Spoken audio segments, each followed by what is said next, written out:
Hello friends, welcome to DCS learning. तो syllabus के according जितने भी इम्पोर्टेंट टॉपिक है उन सबको हमने डिस्कस कर लिया है। ओके, आरआईसी के एग्जाम के लिए।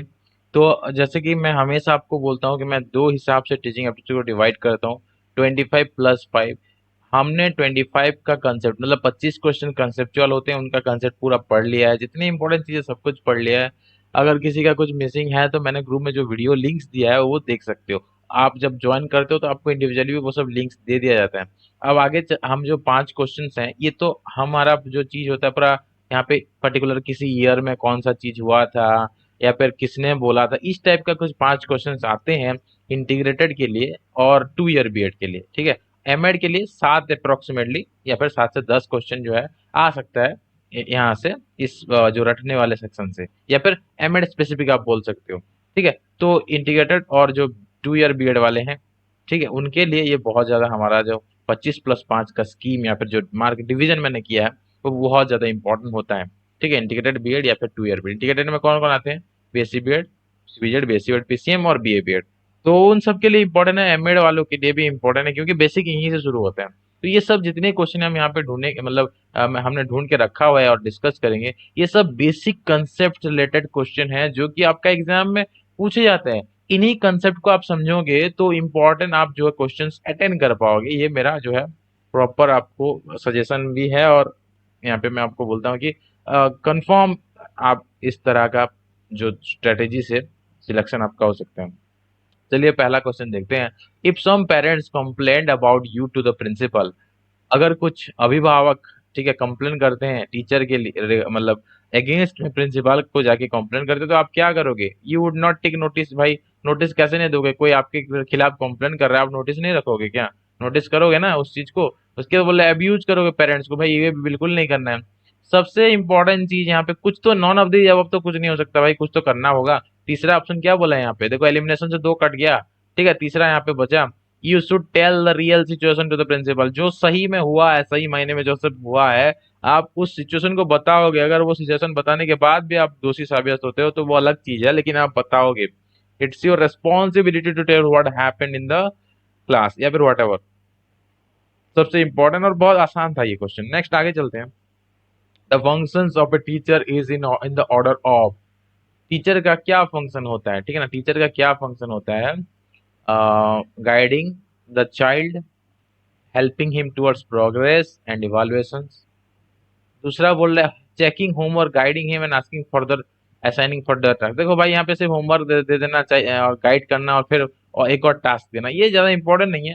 बच्चों को भाई हर स्टेप पे गाइड करते रहना टीचर का मोस्ट इंपॉर्टेंट काम होता है। उनको हेल्प करना कि कैसे उनका प्रोग्रेस हो सके, और हर स्टेज में बच्चे का इवैल्यूएशन करना टीचर का इंपॉर्टेंट होता है। इसको मैंने आपको बोला था CCE। अगर किसी को याद नहीं तो इसको याद रखो, एमएड वाले और बीएड वाले तो स्पेशली इसको याद रखो। कॉन्टिन्यूस एंड कॉम्प्रिहेंसिव इवैल्यूएशन मतलब हर स्टेज में बच्चों को इवैल्यूएट करना। ठीक है, तो ये वाला भी आपका क्लियर हो गया, ये जो है वो सही आंसर हो जाएगा। तीसरा क्वेश्चन यहाँ पे बोल रहा है maximum participation of students is possible in in teaching through. Maximum participation, इसके बारे में हम बहुत बार डिस्कस कर चुके हैं कि डिस्कशन मेथड से ही मैक्सिमम पार्टिसिपेशन ऑफ स्टूडेंट जो है पॉसिबल हो सकता है टीचिंग में। Lecture method, audio visual add, text book method में नहीं, डिस्कशन मेथड में एक्टिव पार्टिसिपेशन वगैरह होता है। ठीक है, नॉलेज कंस्ट्रक्शन में हेल्प होता है। ठीक है ना, ये सब जो कॉमन टर्म्स है मैं हमेशा आपको बोलता रहता हूँ और इन्हीं से ही क्वेश्चन आते हैं। टीचर का जो प्राइमरी रेस्पॉन्सिबिलिटी वो क्या है यहाँ पे? ठीक है, टीचर का प्राइमरी रिस्पॉन्सिबिलिटी क्या है? Planning educational experiences, keeping student record. देखो स्टूडेंट का रिकॉर्ड रखना, पॉलिसी इंप्लीमेंटेशन तो भाई स्कूल का जो मैनेजमेंट कमेटी वो करेगा। ठीक है, ऑल ऑफ दैट वो तो होगा नहीं। एलिमिनेशन मेथड 3 तो आपका हट गए, बचा कौन सा? एक। तो एलिमिनेशन मेथड से आपने कितना आसानी से इसको सॉल्व कर दिया। प्लानिंग एजुकेशनल एक्सपीरियंसेस, जो भी एजुकेशनल एक्सपीरियंस, जो एजुकेशन जो स्कूल में होते हैं उनको, एक्सपीरियंस जितने भी होते हैं उनको प्लान करना। प्लानिंग एजुकेशनल एक्सपीरियंसेस ये सही जवाब होता है। A teacher in the class is, एक क्लास में शिक्षक कैसा होता है? A teacher in the class dictator होता है? भाई बिल्कुल नहीं होता, अपने हिसाब से कुछ नहीं कर सकता। डायरेक्टर बोल रहा है, डायरेक्टर, डायरेक्टर बोला, डायरेक्टर नहीं होता, या फिर प्रेसिडेंट नहीं होता। भाई हमेशा मैंने आपको बोला है कि टीचर जो है वो गाइड है, फिलोसोफर है, फ्रेंड है, लीडर है। Leader of the group, leader guide of the group. Teacher जो है वो पढ़ाता ज्यादा नहीं, मतलब क्या करना चाहिए टीचर को? क्या करना चाहिए टीचर को? लीड करना चाहिए बच्चों को सक्सेस की ओर। उनके एम और जो भी उनका मतलब जो कॉन्फिडेंस बिल्डिंग जो भी सब होता है उसके तरफ उनको गाइड करना है, लीड करते जाना है। अगर ये टीचर है ना, ये पढ़ाएगा बोलेगा कि इस तरफ से जाओ, नहीं ऐसा नहीं है, बस पढ़ा देगा बोलेगा कि भाई इस रास्ते में आप जाओ, नहीं, हर पॉइंट पे बच्चों को अपने साथ अपने पीछे लीड करता हुआ लेके जाएगा, मतलब बच्चों के साथ लेके लीड, मतलब पीछे तो नहीं बोल सकते, बच्चों के साथ लेके ये जाएगा टीचर, ये उनका प्राइम रिस्पॉन्सिबिलिटी होता है। As a teacher, you are going to show historical places of the city to the students। ठीक है ना, ये एमएड स्पेसिफिक क्वेश्चन हो सकता है, एमएड या 2 ईयर बीएड स्पेसिफिक क्वेश्चन हो सकता है, सब देखो सबके लिए इंपॉर्टेंट है। ठीक है, तो as a teacher you are going to show historical places of city to student, आप कहीं हिस्टोरिकल प्लेसेस घुमाने ले जा रहे हो बच्चों को। Father of student does not send his child with you, कुछ कुछ पिताजी, कुछ बच्चों का पिताजी ऐसे हैं कि जो नहीं चाहते हैं कि उनका बेटा जो है आपके साथ, उनका बेटा या उनके बेटी उसके आपके साथ वहां पे जाए। तो यहाँ पे आप क्या करोगे? क्या उन बच्चों को आप छोड़ दोगे और दूसरे के साथ जाओगे? ठीक है, ऐसा करोगे क्या? जी नहीं, आपको बोलता है ना इंक्लूसिव एजुकेशन, या फिर सबको यहाँ पे समान अधिकार मिलना चाहिए, सबको लेके पढ़ाई होगा, तो ये नहीं करोगे आप। Try to know why his father is hesitant to send his child. ठीक है, आप जानने की कोशिश करोगे, जानने की कोशिश करोगे, सबसे ज्यादा इंपॉर्टेंट है। लेकिन यहाँ पे तीसरा बोले convince his father by telling the importance of such educational and cultural. सबसे पहले ये तो जानने की कोशिश करोगे, लेकिन सबसे इंपॉर्टेंट चीज आप क्या करोगे इस सिचुएशन में? ठीक है, ये अगर हेजिटेंट है तो भी मतलब सबसे इंपॉर्टेंट चीज यहाँ पे ये है कि उनको पहले समझाओगे फिर जानोगे कि वो हेजिटेट फिर कर रहे हैं कि नहीं। तो पहले उनको जो कल्चरल ट्रिप्स एजुकेशनल ट्रिप्स का जो इंपॉर्टेंस है उन पेरेंट्स को वही आप समझाओगे और कन्विंस करोगे कि ये जानने से बेहतर उनका पढ़ाई में मदद मिलेगा, तो शायद वो भेज दें। नहीं भेजते तो फिर आगे उनका जो ये है देखोगे। तो फर्स्ट प्रेफरेंस यहाँ पे इसको मिलेगा, नहीं तो ये भी आपको सही लग रहा है। ठीक है, सी भी सही लग रहा है, बी सी दोनों आपको सही लग रहा है, लेकिन जो है प्रेफरेंस में हमने देखा है ना, मैंने आपको बोला था टीचिंग एप्टीट्यूड में जहाँ पे दो आंसर पूरा करेक्ट होते हैं तो वहाँ पे प्रेफरेंस देना होता है। ठीक है, तो यहाँ पे प्रेफरेंस मिलता है सी को, तो सी जो है वो सही आंसर हो जाएगा। आगे चलते हैं। All of the following are the characteristic features of an effective teacher. एक इफेक्टिव टीचर का क्या क्या कैरेक्टरिस्टिक्स है, क्या नहीं है बोले, एक्सेप्ट। ठीक है ना, देखो यहाँ पे इफेक्टिव टीचर का जो कैरेक्टरिस्टिक्स है वो ये है कि एम्फासाइज करता है ग्रुप डिस्कशन को for the purpose of clarifying the objective. Objective को क्लैरिफाई करने के लिए ग्रुप डिस्कशन को एम्फासाइज करना, ये कैरेक्टरिस्टिक्स है टीचर का। एम्फासाइज स्टैंडर्ड के ऊपर देते हैं, ये भी सही है। ठीक है, एम्फासिस अपन क्विक कंट्रोल, देखो quick control of problematic situation, ये भी टीचर को करना होता है। ठीक है, बोला differential treatment meted out to students of each class, differential treatment. ठीक है, डिफरेंशियल, देखो क्विक कंट्रोल करना आना चाहिए चीजों को। ठीक है, तो यहाँ पे ये तीनों जो है सही है, यहाँ पे डिफरेंशियल ट्रीटमेंट नहीं करना है out of student of each class. ठीक है, डिफरेंशियल ट्रीटमेंट बच्चों को नहीं करना है यहाँ पे। ठीक है ना, सारे बच्चों को सेम सिमिलर ट्रीटमेंट करना है, डिफरेंशियल ट्रीटमेंट नहीं करना है।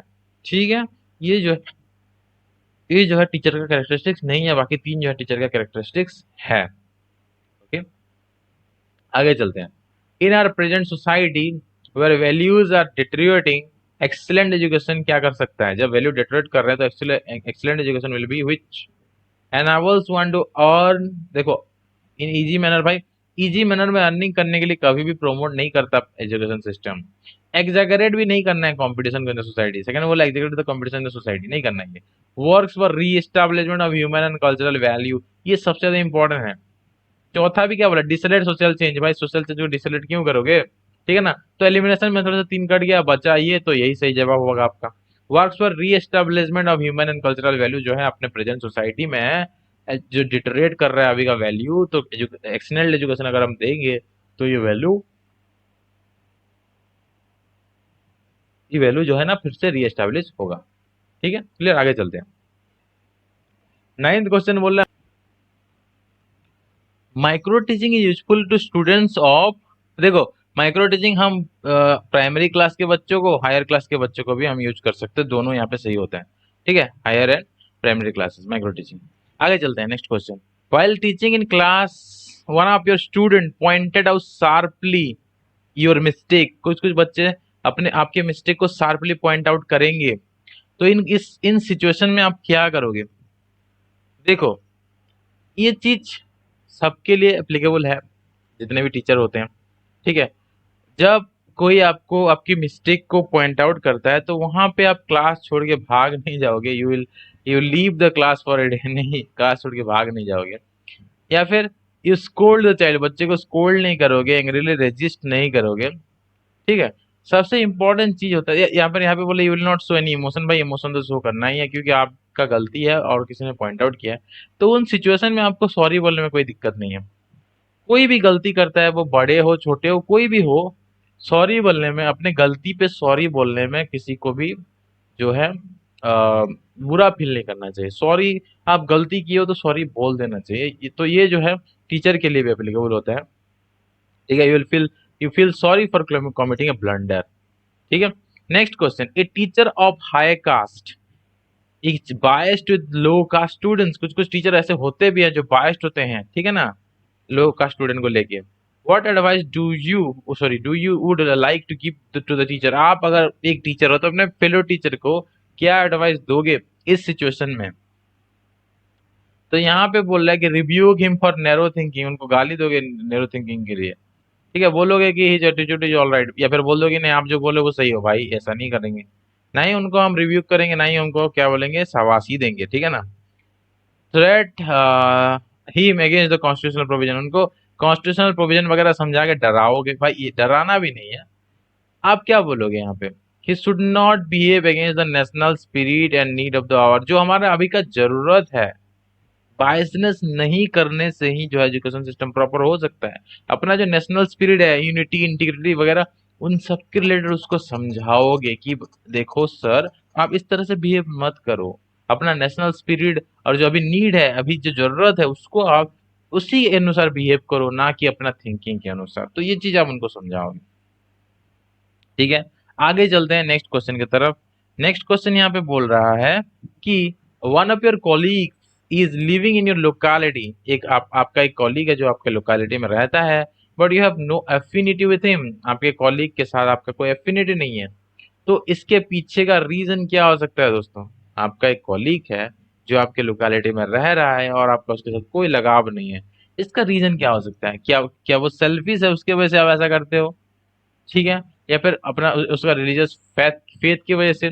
पर रिलीजियस फेथ कुछ भी हो, उसके साथ कोई मतलब नाता ना रखना ऐसा कुछ नहीं होता। रिलीजियस कुछ भी हो, हिंदू मुस्लिम कोई रिलीजन का भी हो, हम अच्छे से एफिनिटी रखते हैं। सोशल रिजेक्शन कर रहा है वो, मतलब उसका सोसाइटी रिजेक्ट कर रहा है, तो आप उसके साथ कोई लगाव नहीं रखोगे। देखो सोसाइटी अगर गलत कुछ कुछ कुछ लोगों को बिना समझे भी सोसाइटी रिजेक्ट कर देता है, तो ऐसा नहीं कि उसके साथ आप लगाव नहीं रखोगे, क्योंकि वो आपका कॉलीग है। ठीक है, कॉलीग है भाई, आपके साथ वो रहता है। तो सोसाइटी रिजेक्ट कर दिया है तो भी आप उसका जो है उसके साथ उसके ख्याल रखोगे, उसके साथ आप रहोगे। अगर उसका बिहेवियर खराब है, या फिर रूरल बैकग्राउंड से मिजरेबल, मतलब बहुत खराब दयनीय स्थिति है, रूरल बैकग्राउंड से गरीब है वो, तो उस टाइप का कुछ बिहेवियर है तो उसको लगाव नहीं रखोगे। ये तीनों जो है गलत है दोस्तों।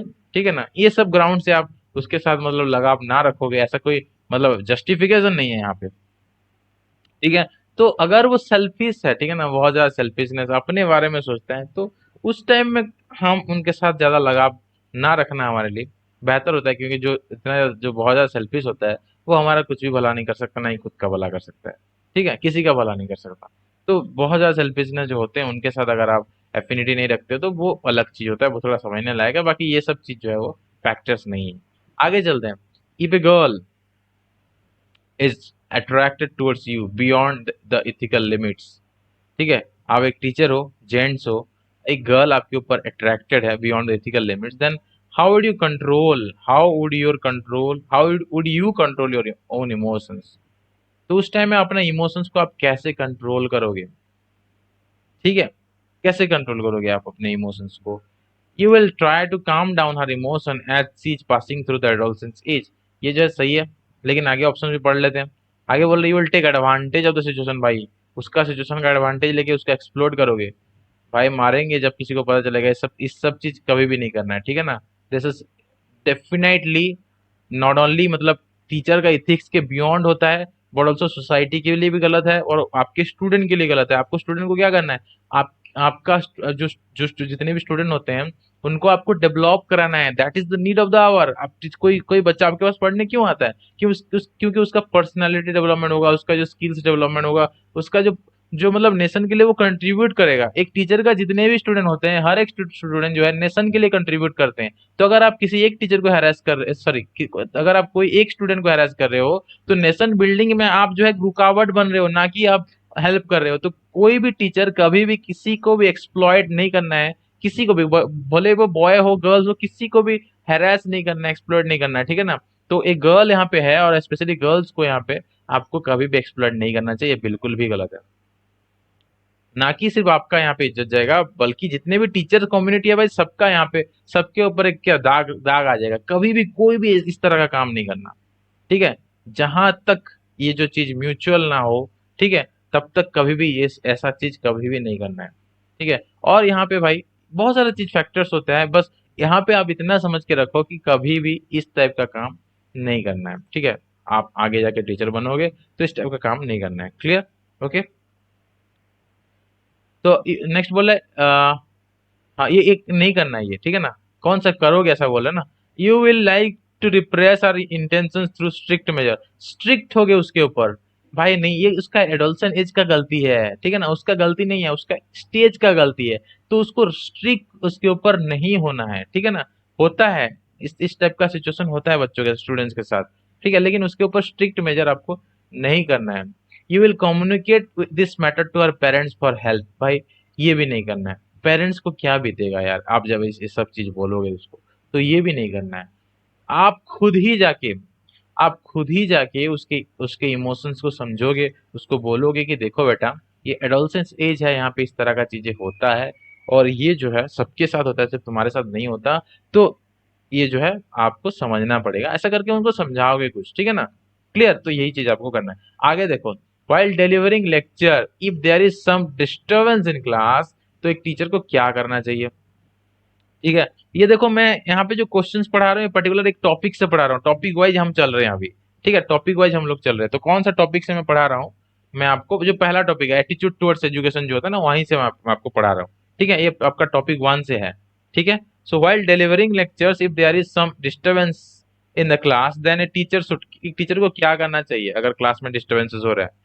तो कुछ देर तक चुप रहोगे और फिर आगे जाके पढ़ाओगे, या फिर आप जो डिस्टरबेंस हो रहा है उसको पनिश करोगे। भाई पनिश का वर्ड जहाँ पे है पहले उसको काटना है आपको, मैंने हमेशा आपको बोला है, पनिश जहाँ पे आता है उसको, उस ऑप्शन को पहले काट दो। Not bother of what is happening in the class, भाई कुछ भी हो रहा है बॉदर ना करो, ऐसा भी तो नहीं करना है, डिस्टर्ब और बढ़ेगा।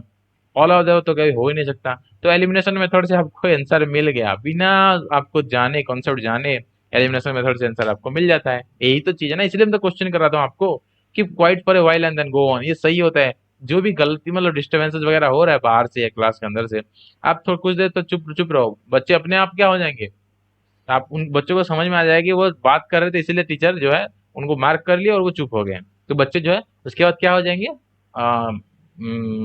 अवेयर हो जाएंगे। इतने में भी नहीं मानते, पहला स्टेप तो ये ऑप्शंस के अकॉर्डिंग यही सही है। आगे क्या करना है, मैं यहीं पे आपको क्वेश्चन के साथ कंसेप्ट भी समझा रहा हूँ। ये तो पहला स्टेप है। दूसरा स्टेप, फिर से अगर वो डिस्टरबेंस करते हैं तो भाई उनके पास जाओ, उनको पूछो रीजन क्या है भाई, तुम डिस्टर्ब क्यों कर रहे हो। ये सबसे इफेक्टिव होता है, ठीक है। ओके, आगे चलते हैं।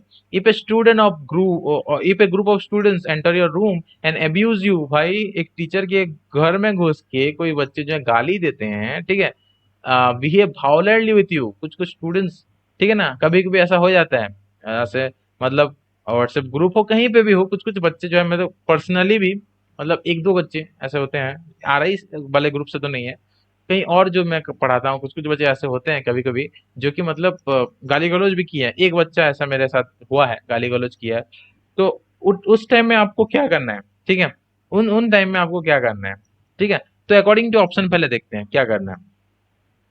मैं पहले क्या किया, जब कोई बच्चा समझ में नहीं आता उसको और ऐसे गाली गलौज करता है, उसको कुछ मतलब पढ़ाई समझ में नहीं आया, कुछ भी ऐसा हुआ, एक बच्चा ऐसा है जो किया था अपने, पता नहीं उसका इंटेंशन क्या था, शायद वो किसी और कोचिंग से जुड़ा था या कुछ और था, पता नहीं, मेरे को रीजन अच्छे से नहीं पता। लेकिन वो गाली गलौज करने का कोशिश कर रहा था, मेरे को थोड़ा दबाने का कोशिश, क्योंकि मैं इतने छोटे से उम्र में, एज में मैं ये सब कर रहा हूँ, बहुत बड़े बड़े लोगों को पढ़ा रहा हूँ। तो लोग दबाने का कोशिश करते हैं किसी किसी कोचिंग इंस्टीट्यूट का प्रेशर में आके। अब पता नहीं क्या होता है, कुछ कुछ एक एक बच्चा, कुछ कुछ नहीं, एक बच्चा ऐसा किया था। तो मैंने क्या किया भाई, मैं उसको समझाया कि तुम्हारा क्या फायदा होगा किसी कोचिंग इंस्टीट्यूट के तरफ से आके मेरे को बोलोगे, ठीक है, मेरे को दबाने का कोशिश करोगे, तुमको फिर वो कोचिंग इंस्टीट्यूट तुम्हारे से तुमसे लाख रुपया लेके तुम्हारे जैसे दोस्तों को ही तुम्हारे तुमसे तुम्हारे दोस्तों से फिर लाख रुपया लेगा वो। हम तुमको 3-4 हजार में जो जो चीज प्रोवाइड कर रहे हैं वो तुम उतने में आपको उतने कोर्स को पढ़ने के लिए आपको लाख लाख रुपया देना पड़ेगा। ऐसे बहुत सारी चीज करके मैं समझा दिया, वो तो इशू जो है वो सेटल हो गया, ठीक ठाक हो गया, बच्चा को समझ में आ गया, वो फिर से पढ़ने लगा ध्यान देके, ठीक है।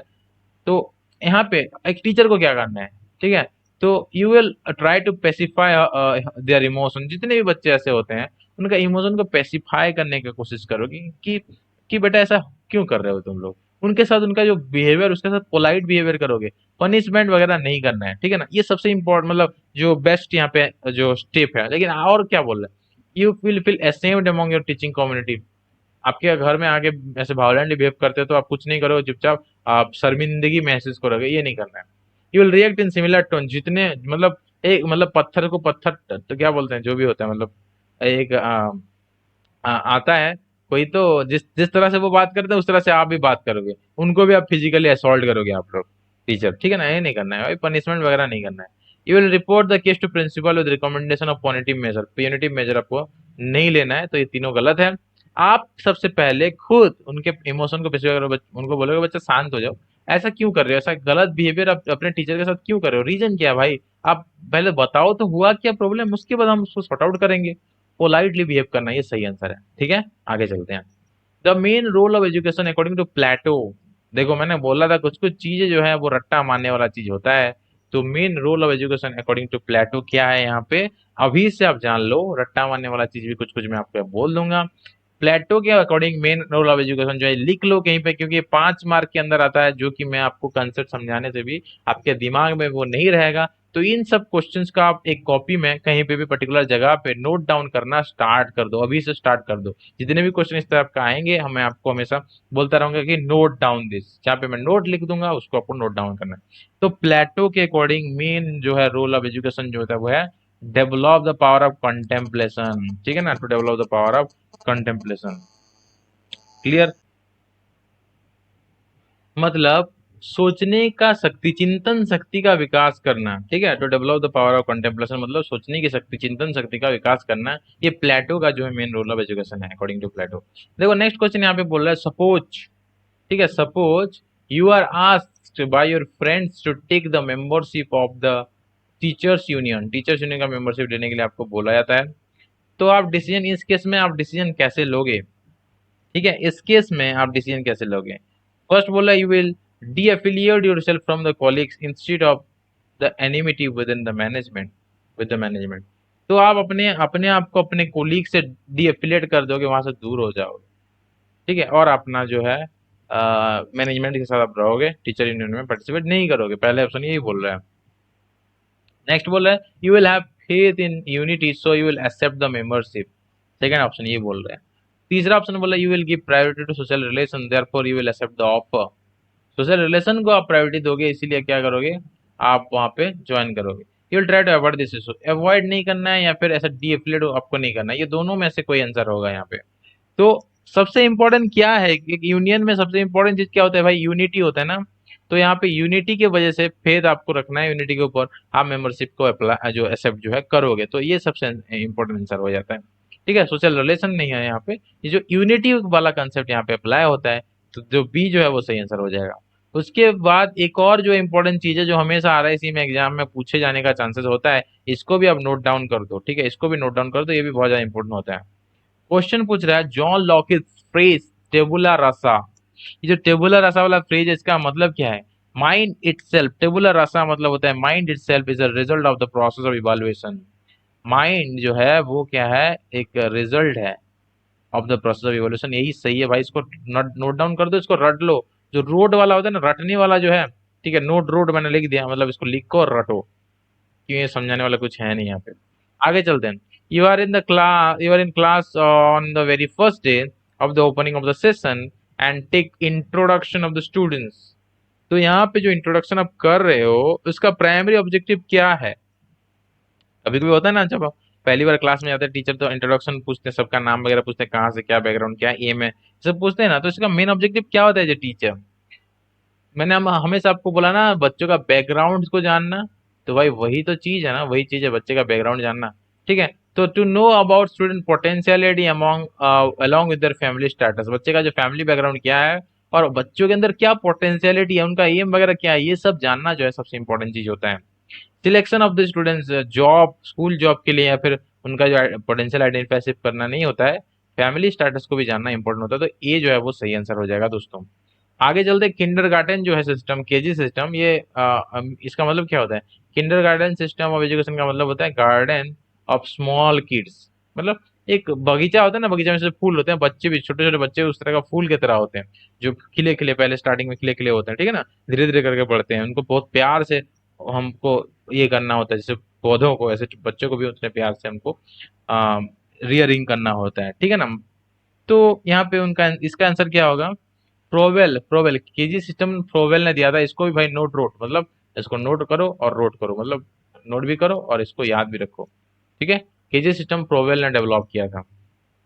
उसके बाद बोल रहा है major responsibility with which the school personal have been entrusted, major responsibility जिसके साथ स्कूल पर्सनल जो है वो जुड़े हुए हैं, ठीक है, वो कौन है? क्लियर? सो इट हार्मोनाइजेस, ठीक है। मेजर रिस्पॉन्सिबिलिटी क्या है with which school personal have been entrusted? वो है harmonises the need of the child and demands of the society for the benefits for the benefit of both, ठीक है।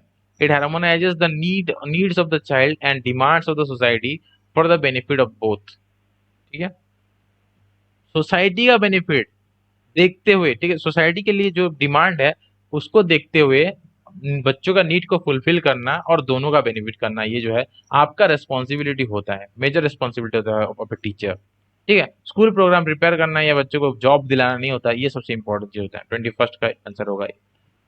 The most appropriate meaning of learning क्या है? Most appropriate meaning of learning जो है दोस्तों वो होता है आपका modification of behaviour, behavioural modification जो है most appropriate meaning of learning. मतलब कोई बच्चा कुछ और सोचता था, उसको आप अच्छा एजुकेशन देते हो तो उसका बिहेवियर मॉडिफाई हो जाता है। अंधविश्वास करने वाला बच्चा आके यहाँ पे जो है साइंटिफिक चीज सोचता है, वो सबसे इंपॉर्टेंट लर्निंग होता है, ठीक है ना। या फिर कोई गलत सोचने वाला बच्चा को आप सीधा करके एक सीधे कंसेप्ट सिखाते हो और मतलब कुछ अच्छा बनना सिखाते हो, अच्छा सिटीजन बनने के लिए सिखाते हो, तो उसका वो बिहेवियर मॉडिफिकेशन होता है और वही जो है अप्रोप्रिएट मीनिंग ऑफ लर्निंग होता है। याद रख लो, ठीक है ना, याद रख लो। Clear? Personal adjustment, inculcation of knowledge या adjusting skill, acquisition of skill important नहीं है। बिहेवियर जितना मॉडिफाई होगा वो सब कुछ आगे कर सकेगा, ये बाकी तीन करेगा तब जब उसका बिहेवियर ही मॉडिफाई होगा। अगर बिहेवियर मॉडिफाइड नहीं है, बिहेवियर सही नहीं है, तो ये तीन नहीं कर सकता वो। आगे बोल रहा है डेमोक्रेटिक सोसाइटी कौन सा है? Democratic society is one which respects the एनलाइटेड individual. Democratic society जो होता है वो रेस्पेक्ट क्या करता है? ये क्वेश्चन आया था आरआईसी में ऑलरेडी, ठीक है। तो यहाँ पे डेमोक्रेटिक एजुकेशन में एनलाइटेड इंडिविजुअल को रेस्पेक्ट करते हैं, equality, freedom, fraternity and justice को हम प्रोमोट मतलब फॉलो करते हैं, एक इक्वल एजुकेशन अपॉर्चुनिटी को यहाँ पे बिलीव किया जाता है डेमोक्रेटिक सोसाइटी में। तो ये चारों जो है सही है दोस्तों, तीनों जो सही है, तो all of the all with the correct answer. आगे देखो 24th question, the introduction of career courses in school and colleges aims at. जो इंट्रोडक्शन है career courses in school and the introduction of career courses in schools and college aims at, किसके ऊपर ये career courses M करता है? दोस्तों ये aim करता है developing the ability to make the intelligent choice of jobs, ठीक है। Developing the ability to make the intelligent choice of jobs, ये जो होता है सबसे इंपॉर्टेंट होता है। Introduction of career course in school and college का एम होता है क्या? एम होता है प्रोवाइडिंग प्रोफेशनल नॉलेज नहीं होता, या फिर जीके बढ़ाना नहीं होता। Developing ability to make intelligent choice, career course में कैसे वो अपने अच्छा जॉब का चॉइस कर सके, इंटेलिजेंट चॉइस कर सके, उसकी एबिलिटी को इंक्रीज करना ही करियर कोर्स का इंपॉर्टेंस होता है। आगे, if some of your people misbehave you in the college campus, आप क्या करोगे? सेम टाइप का क्वेश्चन यहाँ पे पूछा जा रहा है, आगे भी इस टाइप का क्वेश्चन था। प्रिंसिपल को रिपोर्ट, पेरेंट को रिपोर्ट नहीं करोगे, या फिर mobilise other teacher against the guys, ये सब नहीं करोगे, क्या करोगे? तीनों तो यहाँ पे कट गया जो एलिमिनेशन मेथड है, तो बचा कौन सा? C. Improve their behaviour by own character, अपने खुद के कैरेक्टर से, उन अपना ज्ञान से, जो स्कॉलरशिप मतलब पैसा हमारे से नहीं होता, स्कॉलरशिप का मतलब अपना जो चीज है ना, अपना जो खुद का कैरेक्टर स्कॉलरशिप है, उसी के थ्रू बच्चों को यहाँ पे क्या करना, उनका बिहेवियर को इम्प्रूव करना। Next question, the education aims at the fullest realisation of all the potentialities of children it implies that, ठीक है ना। एजुकेशन जो है क्या करता है, उसका एम रहता है कि बच्चों का जो भी पोटेंशियलिटी होता है उसका फुलेस्ट रियलाइजेशन करे, कंप्लीट जो है बच्चे रियलाइज कर पाए उनका पोटेंशियलिटी, यही एजुकेशन का एम होता है। तो उसका ही मतलब यहाँ पे पूछ रहे हैं, ठीक है। तो they try this sorry they should provide suitable opportunity, हमको क्या करना है, सुइटेबल अपॉर्चुनिटी प्रोवाइड करना है, फेवरेबल एनवायरमेंटल फैसिलिटीज देना है, जिस जहां से उनका मैक्सिमम ग्रोथ हो सके, और उसी कंडीसिव एनवायरनमेंट में वो फुल फुल मतलब क्या बोल सकते हैं, फल फूल सके, यहाँ पे फुलेस्ट रियलाइजेशन उनका हो सके, ठीक है। आगे यहाँ पे दूसरा भी बोल रहा है कि teacher and parent must know what children are capable, तो उनका पोटेंशियलिटी क्या है, क्या वो कर सकते हैं, ये टीचर को नहीं, सिर्फ सिर्फ टीचर को नहीं, पेरेंट्स को भी जानना है, टीचर पेरेंट्स दोनों को जानना है कि उनका बच्चा जो है वो क्या क्या कर सकते हैं। और तीसरा जो है, it is necessary that their aptitude, देखो दो अगर सही है तो ऑल ऑफ द आप टिक कर सकते हो ऑटोमेटिकली। तीसरा भी देख लेते हैं, यहाँ पे पहला आपको सही है, दूसरा भी सही लग रहा है, तो all of the will be the answer. तीसरा भी एक बार देख लेते हैं, ठीक है, दो देख के भी आप आंसर को टिक कर सकते हो, ऑल ऑफ द अबव। फिर भी यहाँ पे देखो, it is necessary that their aptitudes are helpful encouraging and sympathetic, जो भी मतलब है कि उनके अंदर जो एटीट्यूड्स है वो हेल्पफुल हो, एनकरेजिंग हो, ठीक है, और सिंपैथेटिक हो, इसके ऊपर हमको ध्यान देना है। तो all of the will be the correct answer. आगे चलते हैं नेक्स्ट क्वेश्चन की तरफ। The greatest important cause of failure in the beginning for a teacher, अगर कोई टीचर क्लास में आता है, पहले पहले वो अच्छा से पढ़ा नहीं पाता, बच्चे उसको पसंद नहीं करते हैं, तो उसके पीछे का रीजन क्या होगा, उसके पीछे का रीजन होगा कि उसका इंटरपर्सनल रिलेशनशिप, अगर दूसरों के साथ वो अच्छे से नहीं मिल पाएगा, घुल मिल नहीं पाएगा, तो वो सक्सेस नहीं हो पाएगा अपने टीचिंग में। नॉलेज कितना भी हो, ठीक है, वर्बल एबिलिटी कितना भी अच्छा हो, स्टूडेंट को अगर टाइटली भी हैंडल करता हो तो भी वो फेल होगा, अगर उसका इंटरपर्सनल रिलेशनशिप अच्छा नहीं हो। इंटरपर्सनल रिलेशनशिप में टीचर स्टूडेंट होता है, टीचर टीचर रिलेशनशिप होता है, ठीक है, ये सब, और टीचर पेरेंट्स रिलेशनशिप, ये सब होता है इंटरपर्सनल रिलेशनशिप के अंदर, ठीक है। तो इंटरपर्सनल रिलेशनशिप अगर सही नहीं है तो टीचर जो है वो सक्सेस नहीं हो पाएगा। How will you demonstrate your impartial behaviour, अगर आपके ऊपर डाउट करते हैं बच्चे, तो अपना इम्पार्शियल बिहेवियर मतलब भेदभाव नहीं कर रहे हो, ऐसा आप कैसे डेमोन्स्ट्रेट कर पाओगे इम्पार्शियल बिहेवियर को। तो बोल रहा है बाय मेंटेनिंग हिच हाई, एक टीचर क्या करेगा, अपना सेल्फ एस्टीम जो है उसको मेंटेन करेगा, हाई सेल्फ एस्टीम, और इगोइस्टिक बिहेवियर को मेंटेन करेगा। तो भाई ये किसी भी हद मतलब किसी भी मतलब वे में आपको सही लग रहा है क्या, ईगो रखना, ठीक है। इम्पार्शियल बिहेवियर आप नहीं दिखा सकते अगर आपका इगोइस्टिक बिहेवियर है तो, ठीक है। By making own behaviour more balanced and fair, ये सबसे बेस्ट है, देखो अपने बिहेवियर को बैलेंस्ड और फेयर बनाने से आप अपना इम्पार्शियल बिहेवियर को डेमोन्स्ट्रेट कर सकते हो। किसी को असॉल्ट करना या किसी को क्रिटिसाइज करने से आपको कोई फायदा, कोई डेमोन्स्ट्रेशन नहीं हो सकता, टीचिंग कम्युनिटी को क्रिटिसाइज करने से या फिर किसी को असॉल्ट करने से इम्पार्शियल आप नहीं बन सकते हो। तो बी जो है वो सही आंसर हो जाता है। आगे चलते हैं, teacher in class should keep the pitch of his voice, एक टीचर अपने क्लास में, ठीक है, a teacher in the class should keep the pitch of his voice, क्या करना चाहिए, इसके ऊपर भी मैंने आपको क्वेश्चन ऑलरेडी दे दिया था, ठीक है। यहाँ पे आपको क्या रखना है, यहाँ पे आपको एक मॉडरेट रखना है, ठीक है ना, मॉडरेट रखना है, जैसे कि मतलब कभी जरूरत पड़े तो मतलब बहुत ज्यादा नहीं या बहुत तेज नहीं, ठीक है। अपना आवाज को आप क्या करोगे, या फिर एनफ हाई सबसे बेटर रहेगा, हाई एनफ मतलब जितना हाई एनफ सो दैट बच्चे can, so that students can listen to you, high enough जो है वो करेक्ट आंसर यहाँ पे हो जाएगा, ठीक है। It should be high enough so that students should listen to you, ठीक है। कुछ कुछ जगह पे मॉडरेट दिया है, कुछ कुछ जगह पे समटाइम और समटाइम लाया दिया, समटाइम हाई समटाइम लो दिया हुआ है, high enough is I think better answer होगा, ठीक है। आगे देखो next question, an effective teaching का मतलब क्या होता है, an effective teaching means all of the following, क्या इसमें से क्या है, कौन सा नहीं है, बोला एक्सेप्ट बोल रहा है। तो इफेक्टिव टीचिंग में आता है आपका टीचिंग विद एंथुसियाज्म, सही है, ठीक है। इफेक्टिव टीचिंग में यहाँ पे बोला फॉल्ट्स ढूंढना, भाई ये नहीं है, बच्चों के अंदर फॉल्ट्स ढूंढना नहीं, बच्चे के अंदर पोटेंशियलिटी ढूंढना होता है इफेक्टिव टीचिंग का मतलब, तो ये गलत है, एक्सेप्ट बोल रहा है ना, तो यही आपका आंसर हो जाए।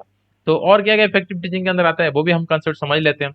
A teacher is interested in making the subject matter understood rather than completing the course, course complete करने से बेटर है बच्चे जो समझ, बच्चों का समझने का शक्ति उसको इम्प्रूव करना, बच्चे सब्जेक्ट को समझे इसके ऊपर ध्यान देना, तो ये भी आपका जो है वो सही है, ठीक है। मतलब ये इफेक्टिव टीचिंग का मतलब होता है, ये भी होता है, ये नहीं होता, बी नहीं होता, ठीक है, ए होता है, सी, डी भी होता है। A teacher puts emphasis more on teaching than class control. अपने पढ़ाई के ऊपर आपको ध्यान देना है, ना कि सिर्फ क्लास कंट्रोल ही करते रहना है, बच्चे चुपचाप रहे, स्ट्रिक्ट स्ट्रिक्ट सेक्शन लेना है, नहीं। अपने पढ़ाई कैसे पढ़ाते हो, कैसे बच्चे समझते हैं, उसके ऊपर ध्यान देना है। तो यहाँ पे एसीडी जो है वो इफेक्टिव टीचिंग का मतलब होता है, लेकिन बी जो है वो नहीं होता, तो बी जो है सही आंसर हो जाएगा। नेक्स्ट क्वेश्चन देखो, which of the following is the most important single factor in underlying the success of beginning a teacher, ठीक है, इनमें से कौन सा, which of the following is the most important single factor in in underlying the success of the beginning of a teacher, ठीक है। तो beginning के टाइम में सक्सेस कब होगा आपका, अगर आप कम्युनिकेटिव एबिलिटी बढ़ाओगे तो होगा, नहीं, कम्युनिकेटिव एबिलिटी बढ़ाने से सक्सेस होगा टीचिंग में, ये कोई मतलब ऐसा नहीं है। स्कॉलरशिप देने से होगा, ऐसा भी नहीं है। ऑर्गेनाइजिंग एबिलिटी होने से भी आपका अगर सक्सेस होगा, इसका कोई मतलब नहीं है। अगर आपका पर्सनालिटी सही है, अपना ability to relate to the class और पीपल्स, ये सही है, बच्चों के साथ अच्छे से रिलेट कर सकते हो, क्लास में आप अच्छे से फिट हो सकते हो, अपना पर्सनालिटी अच्छे से शो कर सकते हो, तो ही जाके आप जो है क्या हो गया, ये ही मोस्ट इंपॉर्टेंट सिंगल फैक्टर है जो कि आपका बिगिनिंग में सक्सेस आपको दिला सकता है। तो ये सही आंसर हो जाएगा। उसके बाद बोल रहे हैं, यू हैव चिल्ड्रन, आपके बच्चे हैं, आप एक टीचर हो, how would you like to behave with your students in comparison to children, आपके बच्चों के साथ अगर बच्चों आपका जो खुद के बच्चे हैं, ओन चाइल्ड और स्टूडेंट, इनके बीच में आप कैसे कंपेयर करोगे इन दोनों को। तो अपने स्टूडेंट जो होते हैं वो अपने चिल्ड्रंस के समान होते हैं, अपने खुद के बच्चे जो हैं उसी के समान आपको स्टूडेंट को रखना है, ये सही है, ठीक है। रिप्रेस ट्रीटमेंट नहीं करना है, इक्वल ट्रीटमेंट पॉसिबल नहीं है ऐसा बोल रहा है, नहीं है भाई, जितने भी स्टूडेंट है सबके केस में इक्वल ट्रीटमेंट आपको देना है। It is better to lend them free hand, छोड़ देना है फ्री हैंड में, ऐसा नहीं करना है, अपने चिल्ड्रंस की तरह उनको ट्रीट करना है, तो यहाँ पे ये जो है सही हो जाएगा। उसके बाद बोल रहे हैं, some of your colleague are busy in cracking feel the jokes during their leisures in the college, कुछ कुछ कॉलीग जो है वो खराब घटिया जोक्स मार रहे हैं अपने लीजर टाइम में, you are also a member of that group but unable to stop them, आप उनको मना नहीं कर सकते हो क्योंकि वो आपसे सीनियर भी हो सकते हैं, तो उनका जो जोक का आप मना नहीं कर सकते हो, ठीक है। तो उस केस में आप क्या करोगे, इनको इसको अवॉइड करने के लिए आप क्या करोगे, what would you do to avoid it, ठीक है। तो you advice your colleague to mind their language, ऐसा तो नहीं बोलोगे ना भाई वो सीनियर है, बोल सकते हो लेकिन यहाँ पे आपको अच्छा नहीं लगेगा, ये सबसे अप्रोप्रिएट आंसर नहीं है।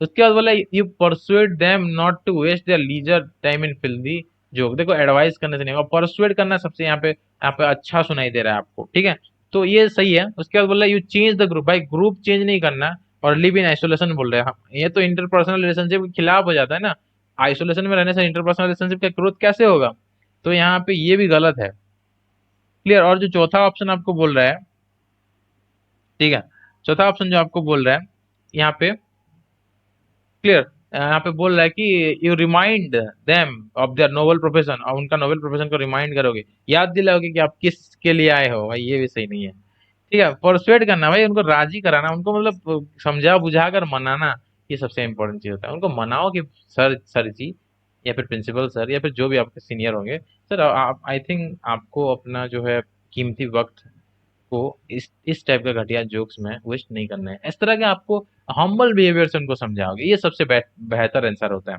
तो पहला जो टॉपिक है टीचिंग, जो आपका जो आरआईसी का सिलेबस में है, छः छः तो बिट है ना, मैंने बोला था आपको 6 बिट है, ठीक है, ऐसे 1 2 3 4 6 करके आपका जो सिलेबस में मैंने आपको दिखाया था, 6 बिट है वहाँ पे ना, ठीक है।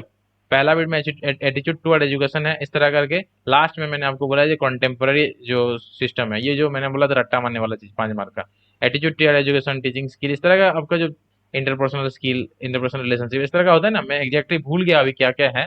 तो पहला वाला टॉपिक मैंने देखा था एटीट्यूड इन एजुकेशन है, उसके बाद टीचिंग की तरह क्या क्या इमोशन, इस तरह का कुछ कुछ है। तो पहला टॉपिक हमने 33 क्वेश्चन डिस्कस किया, हमारे पास 100 क्वेश्चन है, 33 क्वेश्चन का कंसेप्ट मैंने आपको समझा दिया, बाकी जितने क्वेश्चन है उसका मैं टेस्ट सीरीज में आपको क्वेश्चन दूंगा, आप लोग पहले करोगे फिर हम डिस्कस करेंगे, ठीक है। 100 क्वेश्चन है मेरे पास इस टॉपिक के रिगार्डिंग, तो 33 हमने डिस्कस किया, बाकी जो है बच्चा 77 नहीं 67 होगा, 67, बाकी 67 क्वेश्चन को हम लोग क्या करेंगे, टेस्ट सीरीज में देंगे, और उसके बाद आप खुद से उसको सॉल्व करोगे, फिर हम डिस्कस करेंगे, ठीक है दोस्तों। बस इतना ही इस वीडियो में, मिलते हैं फिर अगले वीडियो पे, अगली टॉपिक में, नेक्स्ट टॉपिक में। अकॉर्डिंग टू सिलेबस हम लोग सारे के सारे कंसेप्ट को समझते हुए क्वेश्चन करेंगे, और आपका जो सिलेबस कंप्लीट भी होगा, और आप सेटिस्फाई हो गए। देखो यहाँ पे सिर्फ सिलेबस कंप्लीट करना मेरा उद्देश्य नहीं है, जो मैं पढ़ा रहा हूँ आप आपके दिमाग में घुसे, और वो एग्जाम में जाके आप रिफ्लेक्ट कर सको उसको, 30 से 30 ला सको, यही मेरा ऑब्जेक्टिव है और इसी के रिलेटेड मैं कर रहा हूँ। कुछ डाउट हो तो आप बेझिझक मेरे को पूछ सकते हो, मैं लाइव क्लास करवा सकता हूँ इसके रिलेटेड। मिलते हैं अगले वीडियो पे। Thank you.